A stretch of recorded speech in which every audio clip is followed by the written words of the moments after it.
In this episode, we're talking about using music in the language classroom. Why is it useful? What do we do with it? Where do we find it? Lots to get into. So let's jump in. Are you a language teacher looking for some reassurance that what you're doing in the classroom is on the right track? Or maybe you're looking for some ways to teach even more effectively. If you're one or the other or somewhere in between, you've landed in the right place. This is the World Language Classroom Podcast with your host, me, Joshua Cabral. You're about to get tips, tools, and resources so that your students continue to rise in proficiency and communicate with confidence. Let's jump in. Vamos, allons-y. Hello, my friends. Bonjour, mes amis. Hola, mis amigos. Welcome to the World Language Classroom Podcast. I'm Joshua Cabral, and I want to, as always, thank you so much for being here because you take the time at least once a week. Hopefully, you're listening to multiple episodes, but you take the time at least once a week to listen to what teachers are doing in their classrooms so you can think about what you're doing, maybe change something, be reassured that you're on the right track. So the simple fact that you're doing that, I just want to say thank you on behalf of your students and your colleagues, and it's great to have you here. While I have your attention, real quickly, if you could look down at the app you're on right now and make sure that you press follow or subscribe, whatever it's asking you to do to make sure that every Monday you have these episodes downloaded right to your phone so you are ready to go. And while you're there, you might want to leave a rating and just, say how the podcast is going, because the more you do that, the more teachers will be able to hear this podcast. Okay, now, this is such a fun topic. It's all about music today and how we're using music in the classroom. Sort of what's the value of it? Is there one way to do music? Are there multiple ways and reasons and culture? It's such a useful tool in the classroom. And to help us wrap our brains around all these possibilities and what we can do, we are joined today by Allison Wienhold. Now, Allison, she's a person I go back a couple of years with, sort of in the virtual world. She is a Spanish teacher in Iowa. She's been teaching going on about 10 years. She's been teaching typically in a department of one. I mean, she's teaching as the only Spanish teacher in her school, teaching like all the levels from 1 through 4. So she has a pretty good handle on what's going on. And in addition to that, she's also involved in her state language organization in Iowa, IWLA, where she is actually was one of their executive board members. She's still on the board, but she's a past president. So she is very involved in the language community. You might know her on social media as Mis Clases Locas. So welcome on in, Allison. It is so wonderful to have you here with us today. Hello, Joshua. Thank you so much for having me. I love listening to podcasts, and I'm so honored to be able to share something that I love talking about. Actually, my first conference presentation ever was about using music in the classroom back in 2014 at IWLA. So thank you so much for having me. I was just thinking that with your state language association, IWLA, I was actually, thanks to your invitation, I was able to present virtually, thanks to the world of COVID that has made us go virtual. It's one of those, let's take the lemons and make some lemonade out of it. I was able to present at your state organization this year. So thank you very much for that invitation.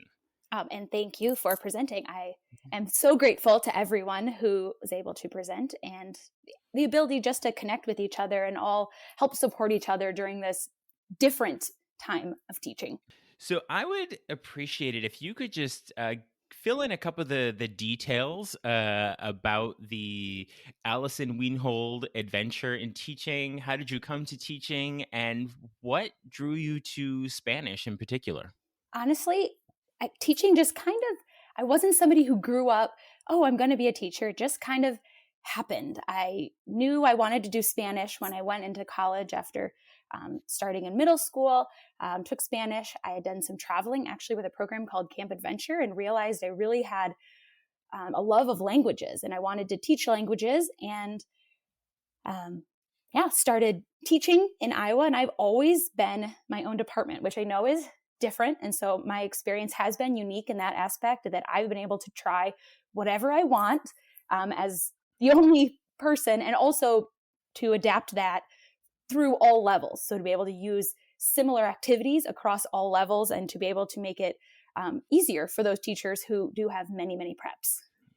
Yeah, it's interesting to look at that concept of this isn't just a level 2 activity or a level 1 activity, but how you can take an activity and modify the prompt so you can use it at multiple levels. I mean, that was sort of the story of your life. Absolutely. If I can use it, I want to use every activity in more than one class, if possible, to save sanity. So now let's jump into this topic of music. And students love music, teachers love music. So let's talk about the value of music in the classroom before we get into the nuts and bolts of how to use it. Like, why is it valuable in the language classroom? I think one of the biggest things for me was I came in, young teacher, didn't have a real curriculum. I was just given this old textbook. And something I started doing was showing authentic music videos. And it was the one thing that the students really enjoyed every week, coming to school and having a song of the week. I really enjoyed it. And so I started realizing how many different things you could do with songs and with dance to make students excited to come to class, to make me excited to come to class, and also just to be able to really include, authentic current resources that show the diversity of the people who speak the language you teach. And I think that's what's really great about music, is it connects people, but also it connects students outside of the classroom. If you can get them hooked on a song, on an artist, on a playlist, they're listening to that, they're adding it to the playlist for the basketball team warm up. And so now the whole school is listening to songs in the target language, which is the goal. Yeah, I remember the first time I was chaperoning a 7th and 8th grade dance, and suddenly I heard one of the songs come on that we had used in our classroom because the students loved it so much, they found it for the DJ to play so everyone could hear it. Yes. In my first year teaching, actually, they wanted, we had done this dance to Danza Kuduro, Don Omar, and they wanted me to teach the entire school the dance so they could do it at like the volleyball regional game. And so suddenly I was on the stage in the gym teaching the entire school this dance so they could do it at a game. Yeah, so it seems that you've found really different ways to use music and make it very flexible in the classroom. So can you talk us through some of the different ways that rather than just sort of play a song and appreciate it. Like what are some of those things that you're doing with a song? And so I think from talking to other teachers, I mean, obviously I've had a lot more freedom. And so I've come up with a lot of quick wins of ways that people who don't have as much freedom in their curriculum, ways like playing music during passing time, or having it as a class starter a certain day of the week. And so you do a song on a certain day with discussion.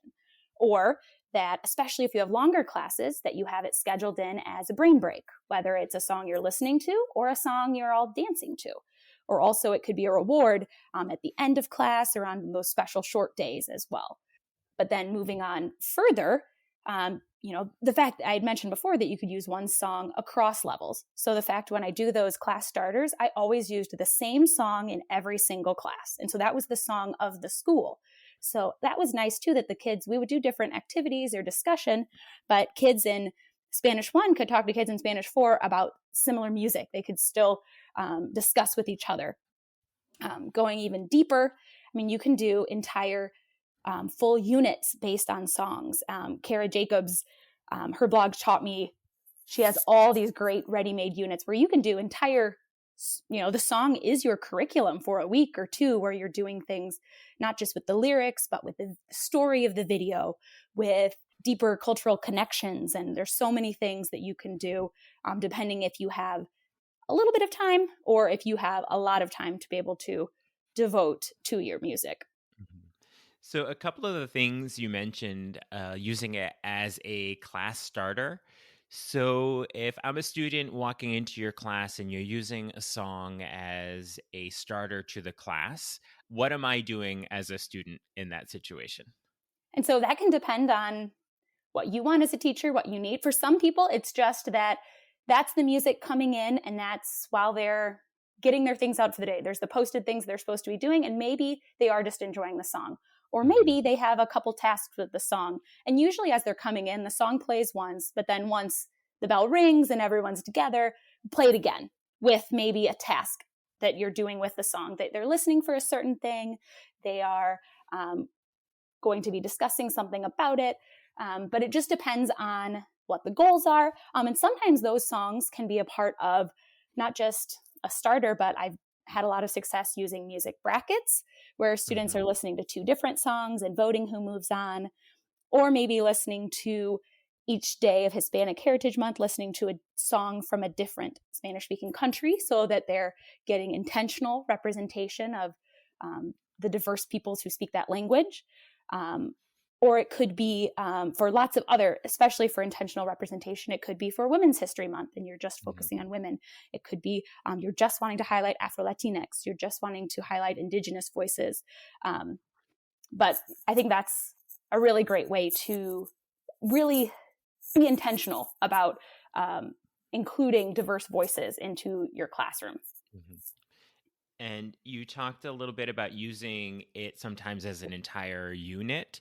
So in that case, and just, pulling from your own personal experience with songs, have you sort of done units that had a particular theme and you found music that really spoke to it? Or are you thinking more you had a song that was so sort of robust that you could create an entire unit around it? And I will say for this, I will give thanks to the other teachers who have created these robust units because this isn't in my wheelhouse to create them. I have found really great ones. I've purchased really great Mm-hmm. ones Mm-hmm. from other teachers. And usually it is based on a theme. So, for example, the theme of immigration. And so you're showing different songs and give different perspectives to show, they're basically short films. A lot of music videos, for that couple minutes, there's so many things you can do with them, using them as a film, and Mm-hmm. so many different things you could use depending on if you're focusing on the lyrics or if you're focusing on more of the story or the cultural aspects that are included or themes. Yeah, that's that aspect of just listening to the song, but then also the visual, if there's a video that goes along with it. And I'm assuming that's where you're probably pulling a lot of the culture from, is when you're watching the videos. Absolutely. I think that, our students now are so visual, and they actually, it's kind of a good starter before you're doing it, is playing a song without a video, just seeing kind of the emotions that evokes or how they feel about it before actually seeing the video, or then seeing if the video is what they would expect. Because I found students have a really hard time actually doing any audio now without a visual. They're Mm-hmm. so visual that can be kind of a new twist of just Mm-hmm. doing things without seeing the video too. Yeah, that's one of those aspects of the Gen Z student, is because of technology, they're so visual. So you sort of have to have that video to go along with it, it seems. And you had also mentioned using it as brain breaks. Have you found good songs that sort of use the to get students moving or singing along? How are you using them as brain breaks? Personally, my students have responded best to just dance videos. I think they Mm-hmm. are. I The first school I taught at, they really liked. Teaching Spanish, I would use authentic Zumba videos. These were real people Zumba videos, and I had a lot of dancers at that school, and Mm-hmm. they really liked those. The next school, the kids were a little less confident in their dance abilities, but they liked Just Dance because it was something familiar to them. They'd played the game before. And so I'm just watching them on YouTube, not actually playing the game. And so they liked that. It's a little more cartoonish.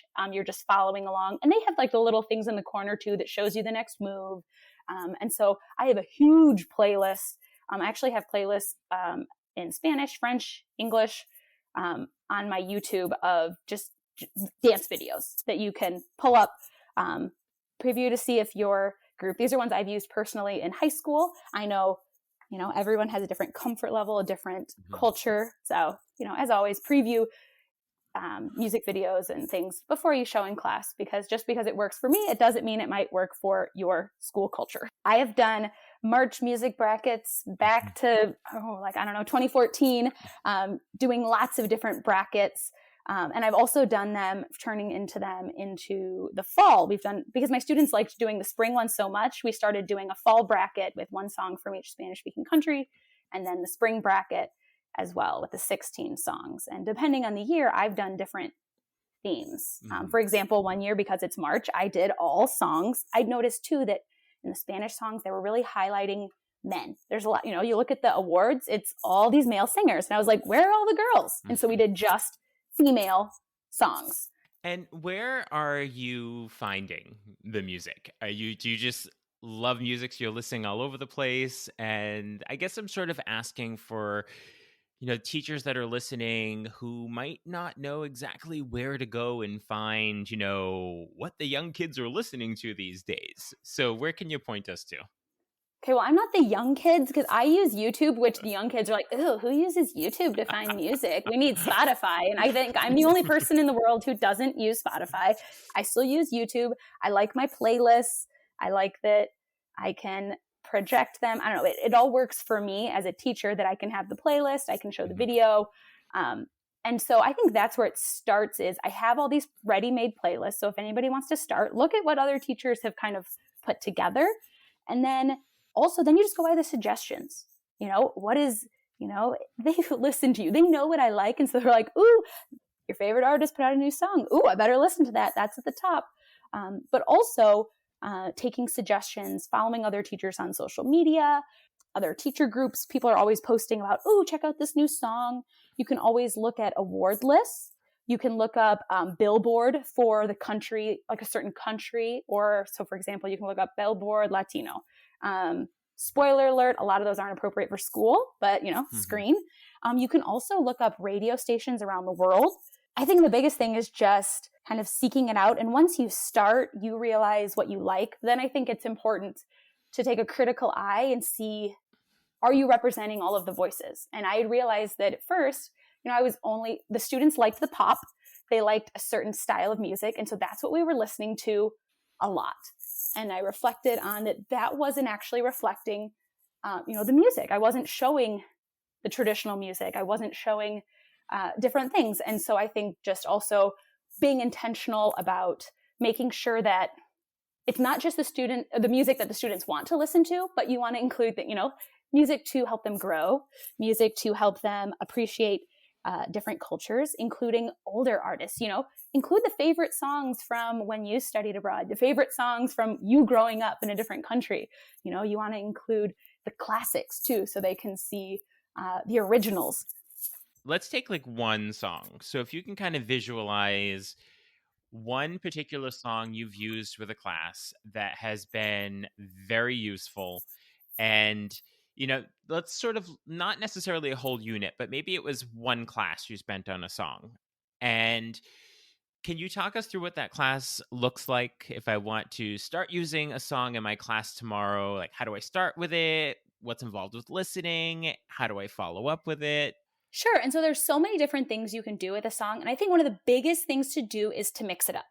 I made the mistake early on, was the activity that I knew about from college, and it was the close activity. And, beat it to death. And that's when they're listening and there's blanks, which is really stressful.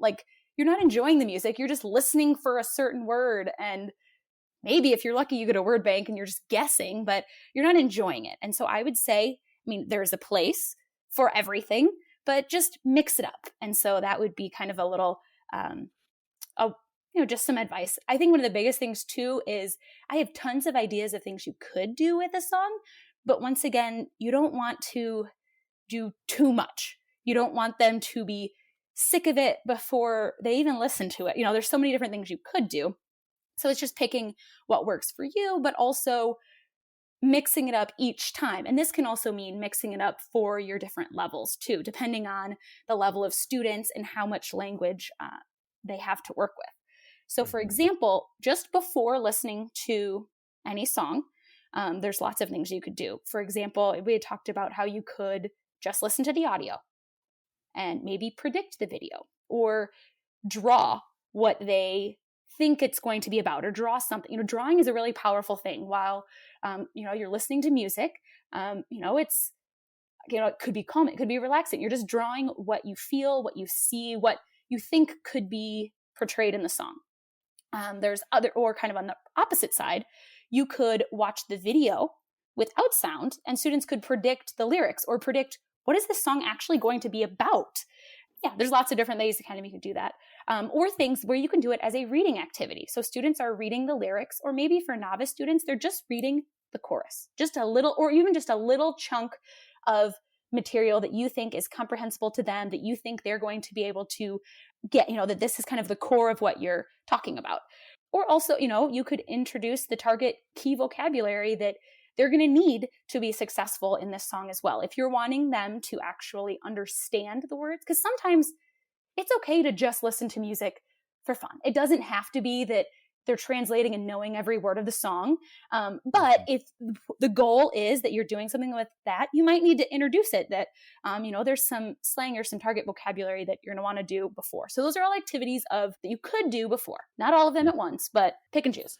I like that idea of pulling in the different communication modes, because you think music, that's just interpretive listening, but when you have the written lyrics, now you're doing the interpretive reading. And then if you're speaking about it or writing about it, so you can bring in the different modes around that.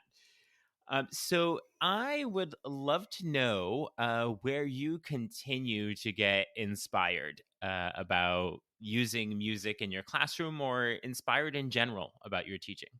I think one of the biggest things for me, we talked about it before, but I think I've realized now just the power of your state language organizations. And so if you're not involved in yours, I just really recommend you reach out. That is an opportunity now, as things, maybe there are more, if you're comfortable with an in-person opportunity, it's your state or even your county, your local organizations. I think that those local connections are really, they're small but mighty. It's where you can quite often, at least for here, people who teach in kind of a similar situation, who might have, for example, if you teach all of the preps, it isn't always as beneficial to meet with a group of people who only teach one level, and it's just different strategies and things they're using. So I think that's one of the biggest things is state world language organizations, but also connecting with teachers on social media, with Twitter, on Link Chat.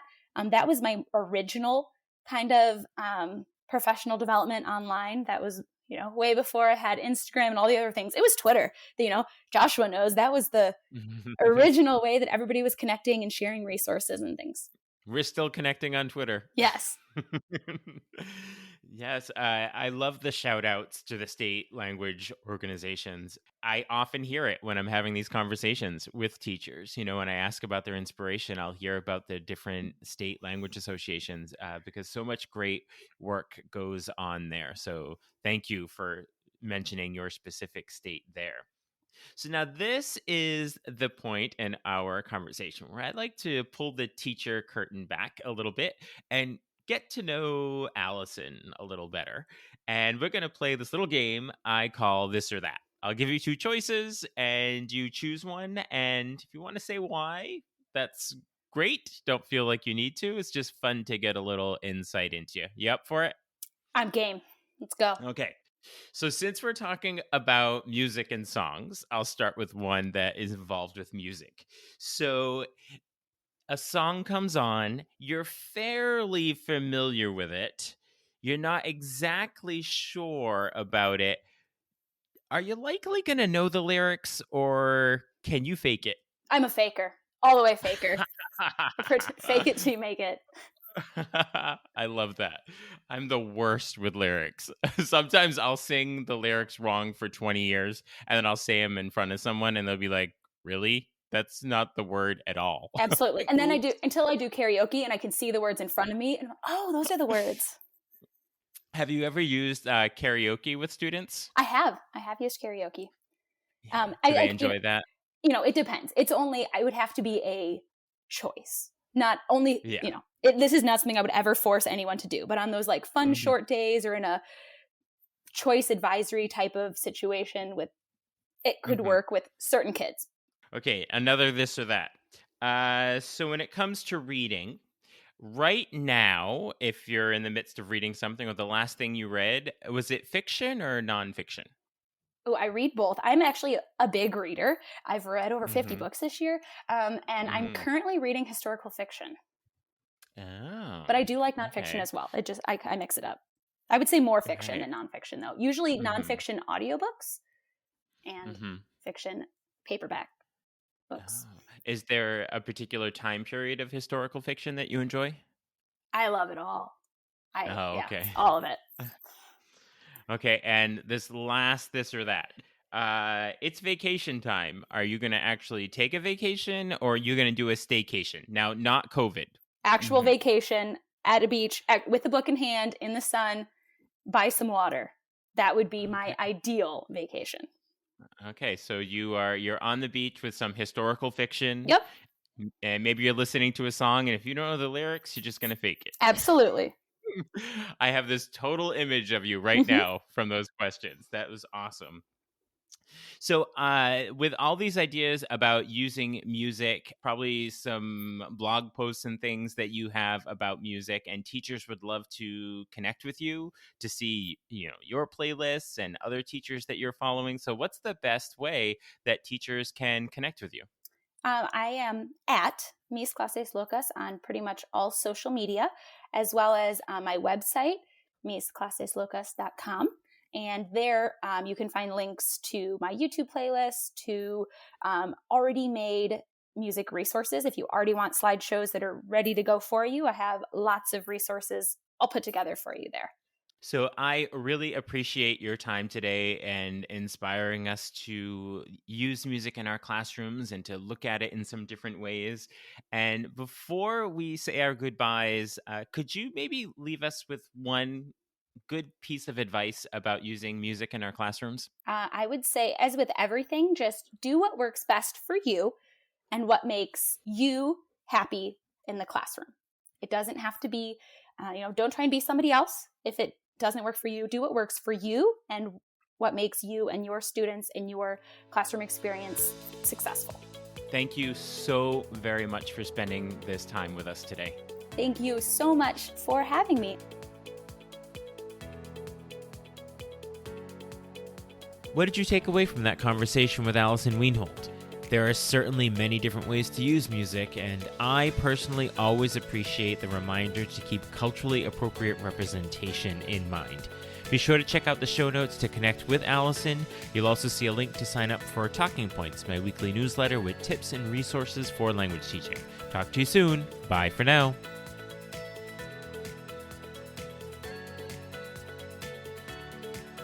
You've been listening to the World Language Classroom podcast. Be sure to follow or subscribe wherever you're listening so you don't miss a single episode. Let's continue the conversation on Twitter, Facebook, or Instagram at WL Classroom. You can also see over 250 blog posts about language teaching at, you guessed it, WLClassroom.com.